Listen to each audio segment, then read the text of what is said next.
ሰላም የዛይ ቤተሰቦች እንደምን አላችሁ? ዛሬ ወሳኝ ቀን ነው። እስካሁን ባየናቸው ተከታታይ ቪዲዮዎች ብዙ ነገር ተምረናል። ዶላር እንዴት ይሰራል አየን። ዲዛይን እንዴት ይደረጋል አየን። የኢትሲ አካውንት እንዴት ይከፈታል በደንብ አየን። ያ ሁሉ ግን አንድ ትልቅ ጎደለ ነገር ነበረው። እስካሁን ያወራነው ስለ መጀመር ብቻ ነበር። ዛሬ ግን የምናወራው ስለ ማጽናትና ስለ ማደግ ነው። ዛሬ የምናወራው ስለ ቢዝነስ ሳይሆን ስለ ኢምፓየር ወይም ግዛት ግንባታ ነው። አንድ ጥያቄ ልጠይቃችሁና በደንብ አስቡበት። እናንተ እየገነባችሁት ያላችሁት ምንድን ነው? ለሳምንት ወይም ለወር የሚቆይ እስቲ ልሞክረው የምትሉት የጉልት ስራ ወይስ ጊዜ የማይሽረው ነገ በኩራት የኔ ነው የምትሉት ህጋው ቢዝነስ? መልሳችሁ ጊዜ የማይሽረው ቢዝነስ ከሆነ አካሄዳችሁ የግድ መቀየር አለበት። ብዙ ሰዎች ኦንላይን ቢዝነስ ሲጀምሩ እንደ ሆቢ ወይም እንደ መዝናኛ ነው የሚያዩት። እስቲ ዝም ብዬ በግሌ ልሞክረው ከተሳካ ይሳካ የሚል ደካማ መንፈስ አላቸው። ነገር ግን እኛ ዛይ ላይ ያለን ራዕይ ይህ አይደለም። እኛ የምንፈልገው እናንተን ዝም ብሎ ሻጭ ሳይሆን ቢዝነስ ኦውነርስ ወይም የቢዝነስ ባለቤቶች ማድረግ ነው። ዛሬ የምናወራው ስለ ሁለት ወሳኝ ግን ደግሞ ብዙ ሰውን ስለሚያስፈሩ ነገሮች ነው። ስለ ኤልኤልሲ ወይም ሊሚትድ ሊያቢሊቲ ካምፓኒና ስለ ኢአይኤን ወይም ኤምፕሎየር አይደንቲፊኬሽን ናምበር። ይህን ስትሰሙ እንደደነገጣችሁ ገብቶኛል። አረ እኔ ገና ነኝ፣ ጠበቃ መቅጠር፣ ብዙ ሺህ ዶላር ማውጣት አልችልም፣ ይህ እኮ የትልልቅ ሰዎች ወይም የነጮች ጨዋታ ነው ብላችሁ ሆናል።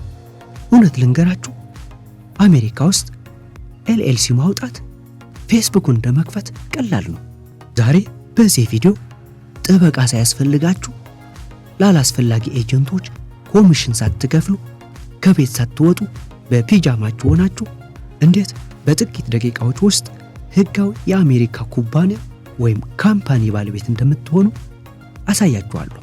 በዚህ ሂደት መጨረሻ ላይ ኢትሲ ላይ የምታዩት ስም የራሳችሁን ስም ሳይሆን የምትኮሩበትን የድርጅታችሁን ስም ይሆናል። ተዘጋጁ፣ እስክርቢቶና ወረቀት ያዙ። ወደ ዋናው ጉዳይ እንገባለን። ለምን ኤልኤልሲ ያስፈልጋችኋል? ብዙ ሰው ለምን ዝም ብዬ በግል ያልሰራም ለምንድን ነው ይህ ሁሉ ፕሮሰስ ይላል። መልሱ በጣም አጭር ነው። በግል መስራት ጥበቃ ወይም ፕሮቴክሽን ስለሌለውና ታክስ ስለሚበዛበት አዋጭ አይደለም። እስኪ በዝርዝር በምሳሌ ያስደግፈን እንመልከተው። 1. የብረት ጋሻ ሊያቢሊቲ ፕሮቴክሽን። እስቲ አንድ አስፈሪ ነገር ፈጣሪ አይበለውና ኢትሲ ላይ የሸጣችሁት ቲሸርት ገዢው ላይ የሆነ የቆዳ አለርጂ ፈጠረ እንበል፣ ወይም በድንገት የሰራችሁት ዲዛይን የሌላ ትልቅ ኩባንያን መብት ነካ ተብሎ ተከሰሳችሁ። በአሜሪካ ሀገር መከሰስ የተለመደ ነገር ነው። ቢዝነሱ በግላችሁ ስም ከሆነ በህጉ አይን እናንተና ቢዝነሱ አንድ ናችሁ። ምን ማለት ነው? ከሳሾቹ ካሸነፉ በቀጥታ ወደ እናንተም የግል ንብረት ነው የሚመጡት። ለልጆቻችሁ ያስቀመጣችሁትን የባንክ አካውንት፣ የምትነዱትን መኪና፣ ሌላው ቀርቶ የምትኖሩበትን ቤት ሊወስዱባችሁ ይችላሉ። ምክንያቱም እናንተና ቢዝነሱ አንድ ስለሆናችሁ። ኤልኤልሲ ሲኖራችሁ ግን ነገርየው 180 ዲግሪ ይቀየራል። ኤልኤልሲ ማለት በእናንተና በቢዝነሱ መካከል ያለ የብረት አጥር ነው። ኩባንያው ቢከሰስ እንኳን ፍርድ ቤቱ ሊወስድ የሚችለው በኩባንያው ስም ያለውን ንብረት ማለትም የቢዝነስ አካውንቱን ብቻ ነው። የግል ቤታችሁ፣ የግል አካውንታችሁ፣ የልጆቻችሁ ገንዘብ በፍጹም አይነካም። ከግድግዳው ጀርባ እንደተደበቀ ሰው ማለት ነው። የተገደበ ኃላፊነት የሚባለው ለዚህ ነው። ቤተሰባችሁንና የወደፊት ህይወታችሁን ከቢዝነስ አደጋ የምትከላከሉት በዚህ ነው። 2. የታክስ ጥቅም ወይም ታክስ ራይት ኦፍስ። ሁለተኛውና ለኪሳችሁ በጣም ጠቃሚው ነገር ታክስ ነው።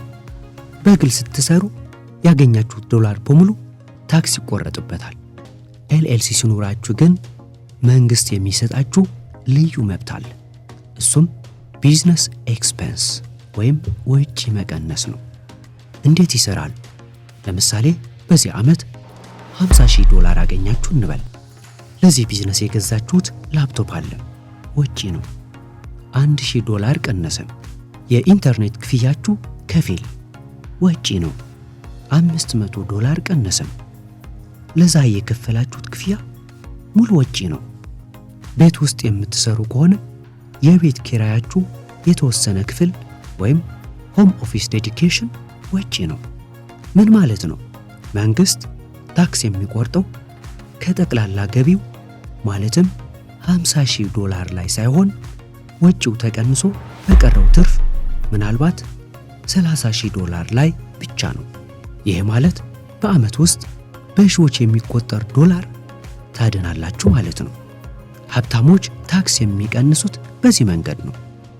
እዚህ ጋር አንድ ማወቅ ያለባችሁ ኤልኤልሲ ሲኖራችሁ በዚህ ዓመት ገቢ ይኖራችሁም አይኖራችሁም በየዓመቱ ለስቴቱ የምትከፍሉት ቋሚ ክፍያ ወይም ፊክስድ አኑዋል ፊ ወይም ፍራንቻይዝ ታክስ የሚባል ነገር አለ። መጠኑ እንደየስቴቱ ይለያያል። አንዳንድ ስቴቶች ለምሳሌ ኮሎራዶ $50 አካባቢ ነው። አንዳንድ ስቴቶች ለምሳሌ ካሊፎርኒያ እስከ $800 ሊደርስ ይችላል። ይህ ክፍያ የቢዝነሳችሁ መታደሻ ወይም የላይሰንስ ክፍያ እንደማለት ነው። አንዳንድ ሰዎች ይህንን ሲሰሙ ይደነግጣሉ። አረ ገና ሳልጀምር መክፈል ይላሉ። ግን ቅድም ካየነው ጥቅም አንጻር አስቡት። በዓመት $100 ወይም $300 ከፍላችሁ በሺዎች የሚቆጠር የታክስ ቅናሽ ማግኘትና ንብረታችሁን ከአደጋ መጠበቅ በጣም አዋጭ ኢንቨስትመንት ነው። እሺ ጥቅሙን አመንበታል። አሁን ወደ ተግባር እንግባ። መጀመሪያ መወሰን ያለብን ነገር የትኛው ስቴት ላይ ነው የምከፍተው የሚለውን ነው። ለአንድ ጀማሪ በተለይ አሜሪካ ውስጥ ለሚኖር ሰው ምርጡና ብቸኛው ትክክለኛ ቦታ የሚኖርበት ስቴት ወይም ሆም ስቴት ነው። ሌላ ስም ስትመርጡ ስትራቴጂ ያስፈልጋል። ስማችሁ በጣም ጠባብ ወይም ናሮ መሆን የለበትም። ለምሳሌ ሉሃም ቲሸርትስ ኤልኤልሲ ብላችሁ ብትሰይሙት ነገ ዛይን ተጠቅማችሁ ጌጣጌጥ ወይም የቤት ዕቃ መሸጥ ብትፈልጉ ስሙ አይሄድላችሁም። ይልቁንስ ሉሃም ቬንቸርስ ኤልኤልሲ፣ ሬድ ሲ ዲዛይንስ ኤልኤልሲ፣ ግሎባል ማርኬት ኤልኤልሲ ብትሉ ይሻላል። እንዲህ አይነት ስሞች ለሁሉም ቢዝነስ ክፍት ናቸው። ስሙ በሌላ ሰው መያዙን አለመያዙን እንዴት ታውቃላችሁ? በቀጥታ ጉግል ላይ ቢዝነስ ኔም ሰርች ፕላስ የምትኖሩበት ስቴት ብላችሁ ሰርች አድርጉ። በነፃ ማረጋገጥ ትችላላችሁ። ያከፋፈት ሂደቱ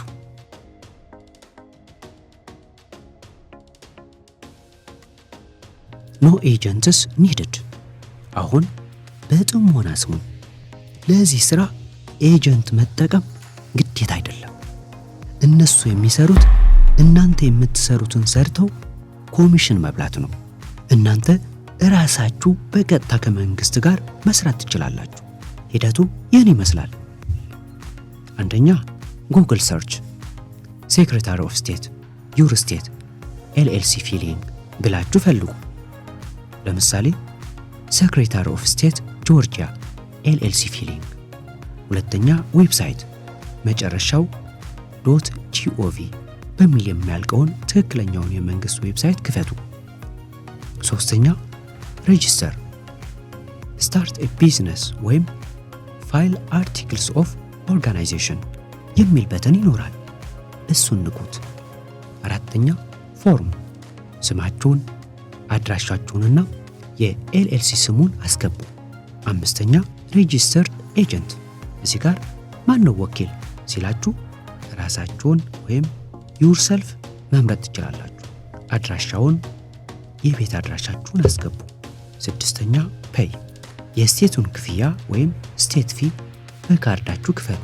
ይህንን ጨርሳችሁ ሳብሚት ስትሉ ወዲያውኑ ወይም ከጥቂት ቀናት በኋላ አርቲክልስ ኦፍ ኦርጋናይዜሽን የሚባል ህጋዊ ሰርቲፊኬት በኢሜይል ይደርሳችኋል። ይህ ወረቀት ማለት የኩባንያችሁ የልደት ካርድ ማለት ነው። አሁን እናንተም የግለሰብ ሻጭ አይደላችሁም። የሕጋዊ ድርጅት ባለቤት ናችሁ። እንኳን ደስ አላችሁ። ኢአይኤን እና የባንክ አካውንት ኤልኤልሲ ወረቀቱ በእጃችሁ አለ። ጨረስን? ገና ነን። አሁን ሁለተኛው ወሳኝ ነገር ኢአይኤን ኤምፕሎየር አይደንቲፊኬሽን ናምበር ነው። ኢአይኤን ማለት ምን ማለት ነው? ለእናንተ ሶሻል ሴኩሪቲ ናምበር ወይም ኤስኤስኤን እንዳላችሁ ሁሉ ኢአይኤን ማለት ደግሞ የቢዝነሳችሁ ሶሻል ሴኩሪቲ ቁጥር ማለት ነው። ኢትሲ ላይ፣ ባንክ ላይ ወይም አቅራቢዎች ጋር ስትሄዱ የእናንተን የግል ኤስኤስኤን መስጠት የለባችሁም። ማንነት ስርቆት ወይም አይደንቲቲ ቴፍት እንዳይፈጠር ይጠብቃችኋል። ቢዝነሱን ራሱን የቻለ ሰው ያደርገዋል። እንዴት ይወጣል? ይህማ በጣም ቀላል ነው። አንደኛ irs.gov የሚለው ኦፊሴላዊ ድረገጽ ላይ ግቡ። ሁለተኛ apply for EIN ኦንላይን የሚለውን ፈልጉ። ሶስተኛ ፎርሙን ሙሉ፣ ኤልኤልሲ ስሙንና የእናንተን መረጃ። አራተኛ ይህንን ማድረግ ያለባችሁ ከሰኞ እስከ አርብ በስራ ሰዓት ነው። አምስተኛ ልክ እንደጨረሳችሁ ወዲያውኑ በዚያው ደቂቃ 9 ዲጂት ያለው የኢአይኤን ቁጥር ይሰጣችኋል በነፃ ምንም ክፍያ የለውም። ወሳኙ ማስጠንቀቂያ፣ የቢዝነስ ባንክ አካውንት። እባካችሁ ይህንን ስህተት እንዳትሰሩ። ይህ የሞትና የሽረት ጉዳይ ነው። ኤልኤልሲ አውጥታችሁ ኢአይኤን አውጥታችሁ የኢትሲን ገቢ ወደ ግል ባንክ አካውንታችሁ ወይም ፐርሰናል ቼኪንግ የምታስገቡ ከሆነ ለፍታችሁ የገነባችሁትን የኤልኤልሲ የብረት አጥር ወይም ፕሮቴክሽን በገዛ እጃችሁ እያፈረሳችሁት ነው። ይህ በሕግ ኮሚኒንግሊንግ ኦፍ ፈንድስ ወይም የገንዘብ መቀላቀል ይባላል። ፍርድ ቤት ብትቀርቡ ዳኛው ምን ይላል? ይህ ሰውዬ የግል ገንዘቡንና የቢዝነስ ገንዘቡን ይቀላቅላል፣ ስለዚህ ይሄ ቢዝነስ ሳይሆን የግል የኪስ ቦርሳው ነው፣ ኤልኤልሲው ይፍረስ ይላል። ስለዚህ ምን ታደርጋላችሁ? የኤልኤልሲ ወረቀታችሁንና የኢአይኤን ቁጥራችሁን ፕሪንት አድርጉ። ወደ ማንኛውም ባንክ፣ ቼዝ፣ ባንክ ኦፍ አሜሪካ፣ ዌልስ ፋርጎ ወይም ኦንላይን ባንኮች እንደ ሜርኮሪ ሪሌይ ሂዱ። ቢዝነስ ቼኪንግ አካውንት ክፈቱ። ከዛ በኋላ የኢትሲ ገቢ ወደዛ ቢዝነስ አካውንት ይግባ። የዛይ ክፍያ ከዛ ቢዝነስ አካውንት ይውጣ። የኢንተርኔት ክፍያ ከዛው ይውጣ። ግላዊ ወጪና የቢዝነስ ወጪ በፍጹም እንዳይነካካ። ይሄ ነው ፕሮፌሽናል መሆን ማለት። ከኢትሲ ጋር ማገናኘት፣ ዘ ፋይናል ኮኔክሽን። አሁን ሁሉም ነገር በእጃችን አለ። ኤልኤልሲ ኔም፣ የቢዝነስ ስም፣ ኢአይኤን፣ የታክስ ቁጥር፣ ቢዝነስ ባንክ አካውንት። አሁን ወደ ኢትሲ እንግባና እኔ ድርጅት ነኝ ብለን እንንገራቸው። አንደኛ ወደ ኢትሲ ሾፕ ማናጀር ግቡ። ሁለተኛ በግራ በኩል ፋይናንስ የሚለውን ንኩ። ሶስተኛ ከዛ ሌጋል ኤንድ ታክስ ኢንፎርሜሽን የሚለውን ምረጡ። አራተኛ እዚህ ጋር ትልቅ ለውጥ እናደርጋለን። ታይፕ ኦፍ ሌጋል ኢንቲቲ የሚለውን ቦታ ፈልጉ። አምስተኛ ቀድሞ ኢንዲቪዥዋል ወይም ሶሎ ፕሮፕሪየተርሺፕ ነበር አይደል? አሁን እሱን ኢንኮርፖሬትድ ቢዝነስ ወይም ሊሚትድ ሊያቢሊቲ ካምፓኒ ወይም ኤልኤልሲ ወደሚለው ቀይሩት። በጣም ወሳኝ ነጥብ ፕሮቲፕ፣ ኢትሲ ላይ የምትሞሉት መረጃ ከመንግስትና ከባንክ መረጃ ጋር ኮፒ ፔስት መሆን አለበት። ኤልኤልሲ ስሙ ላይ አንድ ፊደል መሳሳት የለበትም። ኢአይኤን ቁጥሩ ትክክል መሆን አለበት። አድራሻው አንድ መሆን አለበት። ትንሽ ስህተት ካለም ኢትሲ ቬሪፊኬሽን ፌልድ ብሎ ሊያስቸግር ይችላል። ስለዚህ በጥንቃቄ ሙሉ በሙሉ ተመሳሳይ መሆናቸውን አረጋግጡ። በመጨረሻም ሴቭ በሉት። ኢትሲ ወዲያውኑ መረጃውን ከአይአርኤስ ጋር ያጣራል። ስሙና ቁጥር ከተገጣጠመ እንኳን ደስ አላችሁ። አሁን እናንተ በኢትሲ አይን ሬስ ወይም አደገኛ አይደላችሁ። እናንተ ታማኝ፣ ህጋዊና ፕሮፌሽናል የቢዝነስ ባለቤት ናችሁ። ወዳጆች፣ ዛሬ ያየነው ሂደት ምናልባት ትንሽ የወረቀት ሥራ ያለውና ከባድ ሊመስል ይችላል።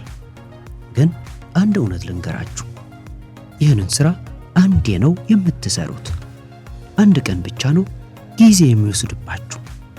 ነገር ግን ይህ አንድ ቀን የወደፊት የቢዝነስ ሕይወታችሁን በሙሉ ይቀይረዋል። ይህንን ስታደርጉ እናንተ ዝም ብሎ እስቲ ልሞክረው የሚል ሻጭ አይደላችሁ።